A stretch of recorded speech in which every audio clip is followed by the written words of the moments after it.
নূহ আলাইহিস সালামের কাছে এক মা এক বাচ্চাকে কোলে নিয়ে আসছে। কাকে? বাচ্চাকে কোলে নিয়ে এসে নূহ আলাইহিস সালামকে বলে, ইয়া নবী আল্লাহ নূহ উদউ আল্লাহ আলা, আমার বাচ্চাটার জন্য একটু দোয়া করেন যাতে আল্লাহ তার হায়াত বাড়ায় দেয়। তো নূহ আলাইহিস সালাম বললেন, কাম উমরুহ, বয়স কত তোমার বাচ্চার? বলে সালাসুমিআ সানা, 300 বছর। কোলের বাচ্চার বয়স কত? অনেক হায়াত পেত তো।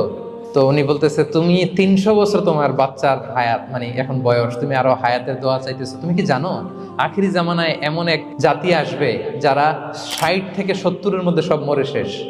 300 বছর তোমার ছেলের বয়স, তুমি লম্বা হায়াতের দোয়া করো। তুমি কি জানো শেষ জামানায় এরা 60-70-এর মধ্যে সব মরেই যাবে? এই মহিলা তো অবাক, তাই নাকি 70-এ মরে যাবে? এই কথা শুনে মহিলা বলতেছে, আইয়া বেনুন আল বুয়ুত, আচ্ছা নবী আল্লাহ নূহ 70 বয়সে যেহেতু মরে যাবে, তারা কি আর দুনিয়াতে ঘর বাড়ি বানাবে? কেন মহিলার ধারণা 70 বছর যেহেতু হায়াত, ঘরের তো আর প্রশ্নই আসে না, এটা তো এমনি সেমনি কাটায় চলে যাবে। আজকে যদি আয়না দেখাইতে পারতাম ওই বুড়ির